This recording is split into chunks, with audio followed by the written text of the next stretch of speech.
Doctor Vikas, क्या आंकड़ा है अभी तक चंडीगढ़ में जो पेशेंट्स आपके पास पहुंचे हैं, और क्या स्टडी आपकी बता रही है कितनी तेजी से ये बीमारी बढ़ रही है, कितने लोगों को ये अपनी पकड़ में ले रही है?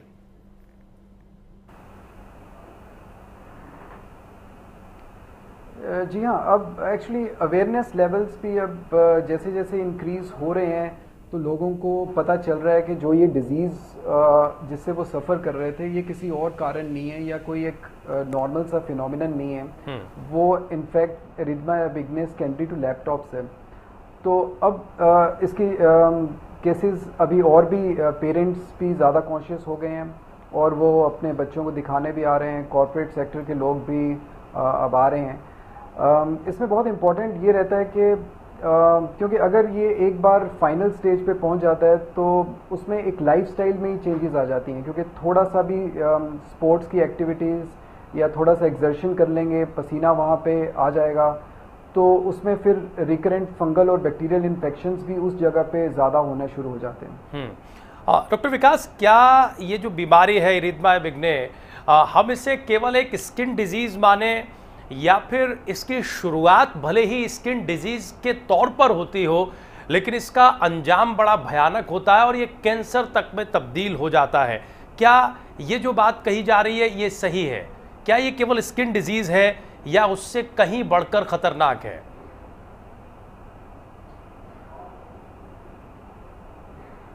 देखिए, ऐसा है कि क्योंकि अभी ये बहुत इनिशियल स्टेज है स्टडी का और रिसर्च का लैपटॉप थाई सिंड्रोम में, बट जो हम एरिथमा बिगने को पुराना एरिथमा बिगने देखते हैं तो उसमें जैसे मैंने अभी कांगड़ी कैंसर की बात की है जो कश्मीरीज में होता था, तो उनकी स्किन पे होता था एरिथमा बिगने, लेकिन अंदर उनको स्टमक या इंटेस्टाइन का कैंसर होता था।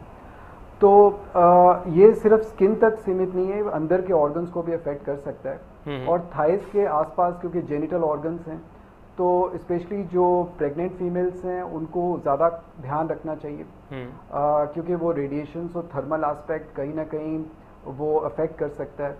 और जो रिप्रोडक्टिव एज ग्रुप के लोग हैं स्पेशली मेल्स में, क्योंकि टेस्टिकल्स जो हैं वो स्क्रोटम में ऑलरेडी लोअर टेम्परेचर पे, उन्हें लोअर टेम्परेचर चाहिए होता है, और जब इतना थर्मल बिल्डअप हो जाता है तो एक स्टडी है जिसने ये कंक्लूड किया है कि अगर 1 साल तक भी कॉन्टीन्यूस वो थर्मल बिल्डअप लैपटॉप्स के कारण हो रहा है तो स्पर्म काउंट में बहुत कमी आ जाती है।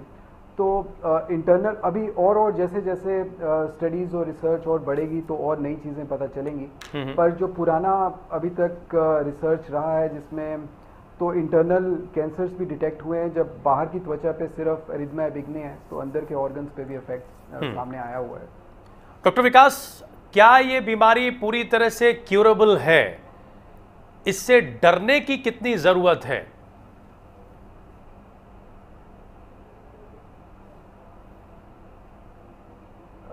जी हाँ, मतलब अगर तो इसको हम अर्ली स्टेज पे कैच कर लेते हैं तब ये पूरी क्यूरेबल है, जैसे इंटरमिटेंट रेडनेस का स्टेज है। पर अगर एकदम नेट लाइक पैटर्न बन चुका है तो वो पिगमेंटेशन, एक डिसफिगरमेंट जो है उसको पूरा लेजर से भी अभी तक कोई ट्रीटमेंट उसका नहीं मिला, हालांकि अभी भी रिसर्च चल रही है। होपफुली कुछ और नई मेडिसिन आ जाएंगी, बट क्योंकि वहाँ पे स्किन सेल्स पूरी तरह से डैमेज हो चुके होते हैं, स्किन ग्राफ्टिंग करना भी इस एरिया में इसलिए मुश्किल होता है बिकॉज हमें वो स्किन किसी और एरिया से लेनी पड़ेगी और वहाँ पे भी निशान पड़ जाएंगे। दिक्कत और ख़तरे वाली बात इसमें ये है कि एक बार स्किन परमानेंटली थिन हो जाती है और डैमेज हो जाती है तो थोड़ा सा भी रेनी सीजन में या पसीने आने के कारण या जब वूलन से एकदम चिपक जाते हैं स्किन के साथ तो और ज़्यादा इरिटेशंस और डिजीज़ जैसे एक्जीमास, फंगल इन्फेक्शंस और बैक्टीरियल इन्फेक्शंस होके उसको और एग्रेवेट करती रहती हैं, तो person becomes prone to number of infections. और डॉक्टर विकास, क्या इम्यूनोसप्रेसिव्स पे है जैसे डॉक्टर विकास, क्या ये केवल लैपटॉप से ही जुड़ी है या हमें दूसरे गैजेट्स को लेकर भी सावधान रहने की ज़रूरत है? क्या इस बीमारी का जब हम जिक्र कर रहे हैं, जितने पेशेंट्स आपके पास आए हैं, जो कुछ आपकी स्टडी बता रही है, उसमें केवल स्पेसिफिकली हम लैपटॉप की ही बात करें या फिर दूसरे गैजेट्स भी इस तरह की बीमारी हमें दे सकते हैं और उनसे भी सावधान रहने की ज़रूरत है?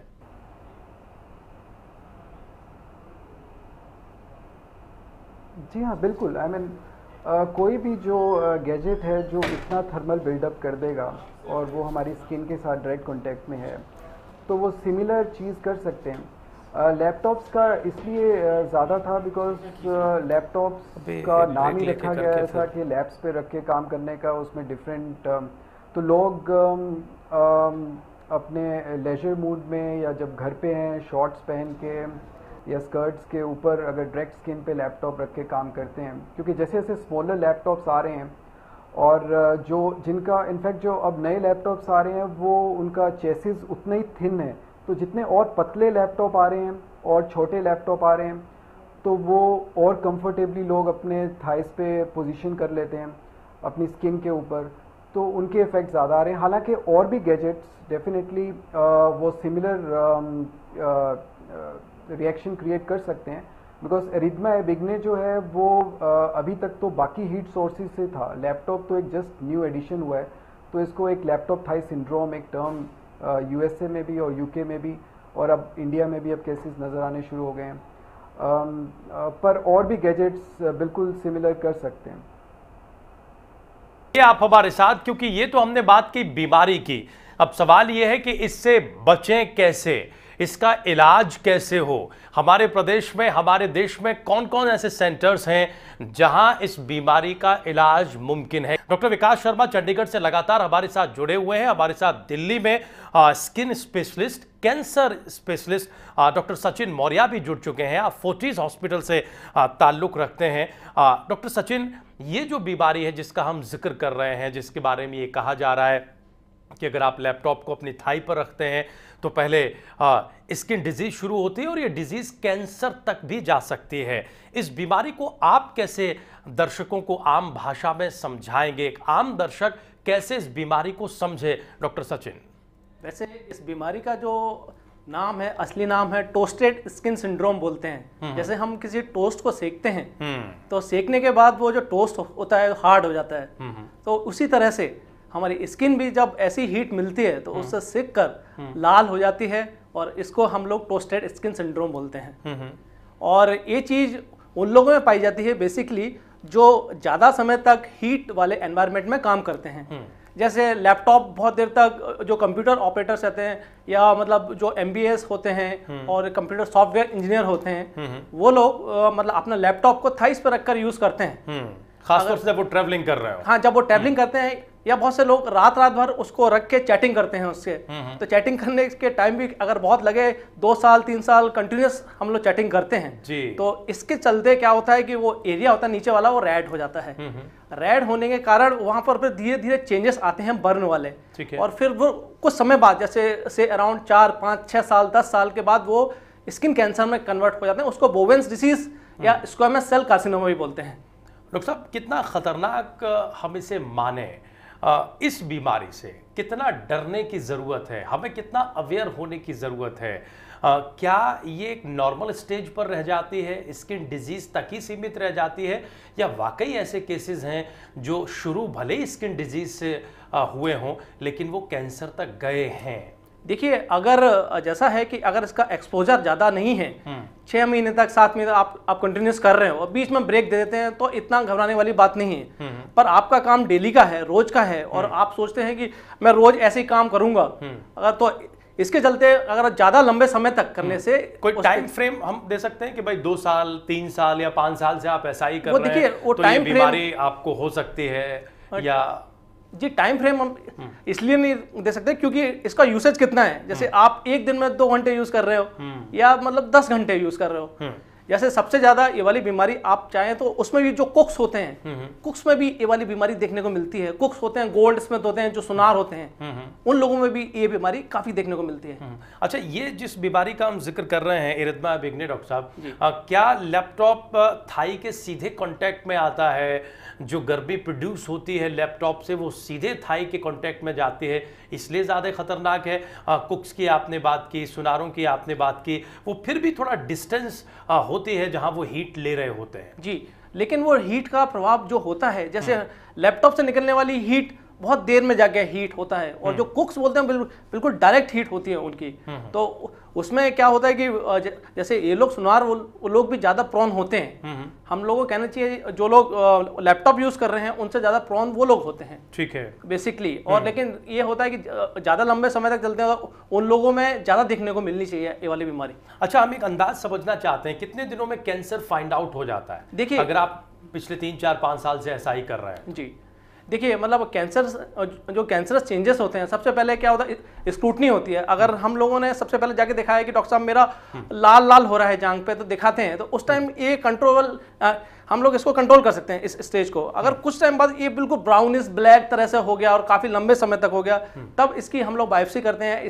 स्किन लेते हैं, तो इसमें जो चेंजेस मिलते हैं उससे हम लोग फाइंड आउट करते हैं कि ये कैंसरस चेंजेस आ गए हैं इसमें। ये केवल लैपटॉप के मामले में है या जो दूसरे गैजेट्स हैं वो भी कुछ खतरा है? इसी तरह से हमने देखा है कि मोबाइल पर आप ज़्यादा बात करें तो आपको सुनने में थोड़ी दिक्कत आती है या आप ऊंचा सुनने लगते हैं। दूसरे गैजेट्स भी ऐसे हैं जिनसे हमें थोड़ा संभलने की ज़रूरत है, डॉक्टर सचिन? जी, दूसरे गैजेट्स भी होते हैं। जैसे बहुत सारी चीज़ें होती हैं जो मतलब आप अपने ऊपर लेके काम करते हैं, जो लोग हीट प्रोड्यूस करती हैं। बहुत सी मशीनरी ऐसी होती हैं, हम लोग अपने थाइस पर रख के काम करते हैं, वो भी ऐसा सेम इफेक्ट डाल सकते हैं।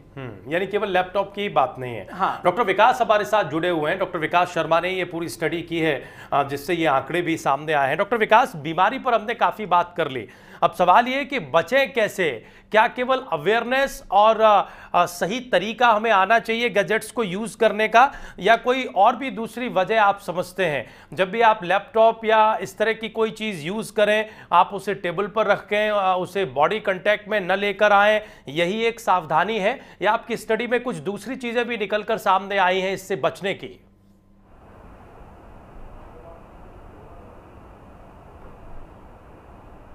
जी, आई मीन जैसे बाकी सब डिसऑर्डर्स में भी, तो इसमें भी prevention is always better than cure. और अब जब ये चीज़ पता सामने आई गई है कि इतना डेंजरस हो सकता है और अवेयरनेस भी काफ़ी बिल्डअप हो गई है, तो ये बहुत इंपॉर्टेंट होता है कि एक barrier which can be a saviour, like a cushion और स्पेशली अ वुडन बैरियर अगर हो तो बहुत ही अच्छा है। तो लैपटॉप एक बहुत अच्छी चीज़ है, एक बहुत अच्छी साइंटिफिक डिस्कवरी है, सिर्फ हमें उसका सही इस्तेमाल का प्रयोग करना है। क्योंकि डिजीज़ एक बार हो जाए तो अभी भी ट्रीटमेंट मोडेलिटीज़ में मेडिकल साइंसेज अभी भी रिसर्च चल रही है इस पर, तो एक 100% क्योर हम लास्ट स्टेज पे अभी नहीं कह सकते ऐसे। हालांकि there are number of medications और कुछ पेशेंट्स में वो बहुत लाभदायक हैं, लेकिन वो सभी 100% में यूनिवर्सली एप्लीकेबल नहीं है। तो इसलिए अभी तक इस डिसऑर्डर में prevention is better than cure.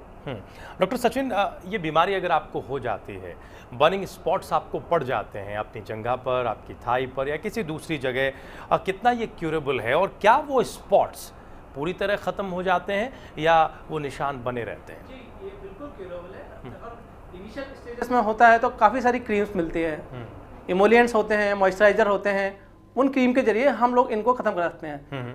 आप खुद ना यूज करते हुए किसी स्किन स्पेशलिस्ट को दिखा कर यूज करें तो ज्यादा बेहतर होता है। और अगर लॉन्गर स्टेज में जब कैंसर चेंजेस होते हैं तो ये क्रीम आती है 5-फ्लोरोयूरोसेल, वो भी हम लोग लिखते हैं आगे जाने के समय। वो सारी चीजें लेटर स्टेजेस की बात है। बट सबसे मेन बात है कि आप अपने आप से किसी भी चीज को यूज ना करें, क्योंकि मतलब इसका जो क्योर होगा तो वो पूरी तरह से क्योरेबल है। हाँ, डॉक्टर की सलाह लेके करें। और जो बचाव का तरीका डॉक्टर विकास ने बताया, कुछ और आप उसमें जोड़ना चाहें? उसमें मैं बोलूँगा आजकल एक लैप टेबल मिलती हैं जो मतलब अपने आप थाइस पर रखकर यूज कर सकते हैं उसको। उसके ऊपर लैपटॉप रख लीजिए, आप उसको यूज करते हैं, काफी ज्यादा मिलती हैं। आप कभी भी जाएंगे मार्केट में कहीं भी मिल जाएंगी लैपटॉप वाले, लैप टेबल बोलते हैं उसको। और जो सवाल हमने डॉक्टर विकास से किया कि केवल लैपटॉप या कुछ दूसरे गैजेट्स भी जिनसे हमें संभलने की ज़रूरत है, भले ही उनके उतने बड़े नुकसान अभी हमारे सामने नहीं आ रहे हैं। जी देखिए, टेक्नोलॉजी है, टेक्नोलॉजी जब यूज़ करेंगे तो बहुत सारी चीज़ें उसके दुष्प्रभाव भी होते हैं। तो वो देखना पड़ता है कि हम लोग जैसे अगर मोबाइल यूज़ कर रहे हैं, मोबाइल से भी होता है काफ़ी सारा, अगर एक साइड का हम लोग रखते हैं उससे भी काफ़ी सारा नर्व्स के लिए प्रॉब्लम आता है। वो डिपेंड करता है कि मतलब हम लोग मतलब किस वे में किस चीज़ को यूज़ कर रहे हैं। ठीक है।